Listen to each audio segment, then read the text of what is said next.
হযরতে সিদ্দিক আকবর, কেউ কোনোদিন আগুনের ওপরে মুসল্লা বিছিয়ে নামাজ পড়েছে আমাকে বললে, মৌলী সাহেব তোমরা পারো না আগুনের ওপরে? না, আমি বললাম যে না, আমরা উজু করে মসজিদে এসি লাগিয়ে নামাজ পড়ি, আগুনের ওপরে পারবো না। বলে কেন? আমরা আগুনের ওপরে নামাজ পড়তে গেলে মদ আর গাঁজা না খেলে পড়া যাবে না। কথাটা বুঝতে পেরেছেন না পারেননি? আগুনের ওপরে যেমন বলে দিই, একটা প্রসিদ্ধ ঘটনা অনেক বক্তার মুখে শুনতে পাবে, বেশিরভাগ গুটকাখোররা এটা বলে কি, হযরতে জাগানিয়াকে তার এলাকার লোকরা মারার জন্য খেদি ভাগাচ্ছে, মারতে মারতে যাচ্ছে, তাকে মেরে দিবে।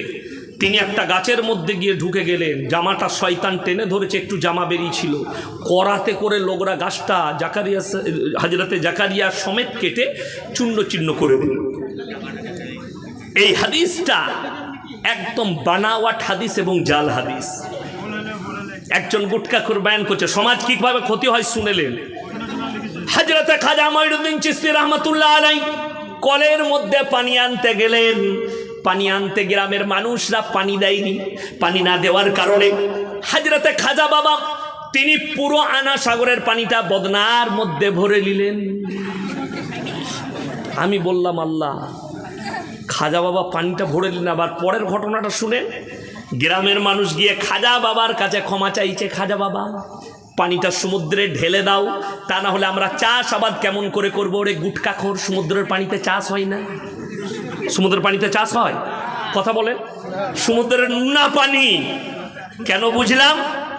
যখন আমফান ঝড়ে 24 পরগনার সব দ্বীপগুলোর ক্ষতি হয়েছিল জলোচ্ছ্বাসে, আমি তখন আমার এক বন্ধু সদরুদ্দিন ভাই আসানসোলে বাড়ি, আমাকে বললে ইয়াসিন ভাই কিছু টাকা নিয়ে গরিব দিকে ত্রাণ দিতে যাব, আমার সঙ্গে যেতে হবে। রাত্রে গাড়ি ছেড়ে চলে গেলাম, সকালে মৌসুমী দ্বীপ সাগর দ্বীপে পৌঁছালাম, মানুষ দিকে টাকা দিল। সেখানে দেখলাম যতগুলো জমিতে পানি ঢুকেছে, ধান তো মারা গেছেই গেছে, লাল হয়ে গেছে, তার সাথে বড় বড় গাছগুলোও মারা গেছে গোড়াতে নোনা পানি আসার কারণে। তার মানে কি?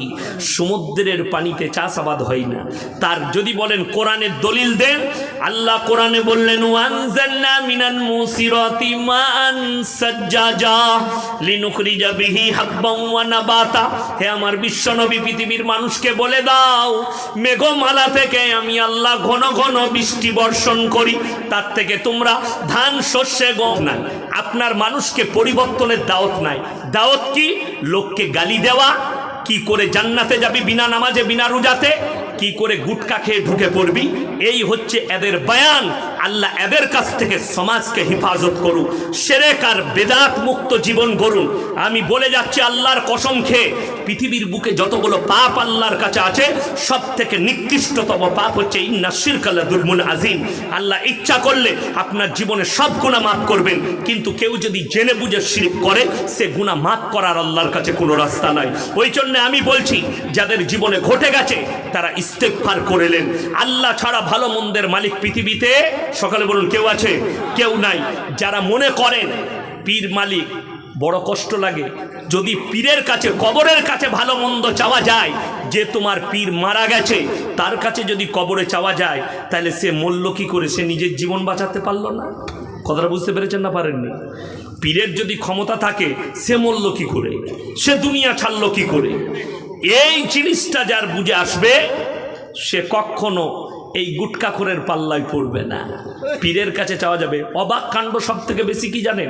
আমার যখন জলসা শেষ হয়ে যায়, এই ঈদের আমার বুক আছে এখন থেকে, আজকের তারিখ থেকে বলছি, একবারই রমজানের আগের দিন পর্যন্ত, রমজান মাসে আমার আগে বয়ান করছিলেন আউয়াল ভাই, বলে গেলেন 19শে রমজান একটা জলসা আছে সাগরদিঘিতে। রমজান মাসে আমি দাওয়াত দিই না, ওই একটা দুটো লি, মাদ্রাসার আদায় করি আমি মাদ্রাসাওয়ালা শিক্ষক।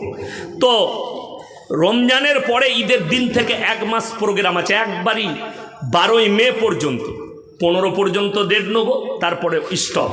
আমি বোম্বে চলে যাই, বোম্বেতে আমি 10 দিন থাকি, দিল্লিতে থাকি, আমার ভাইরা ভাই আছে বোম্বেতে, আমার দিল্লিতে বন্ধু আছে, ওখানে আমি আরাম করি, ঘুরি, থাকি, মাদ্রাসারও কাজ হয়, কিছু কালেকশন করি।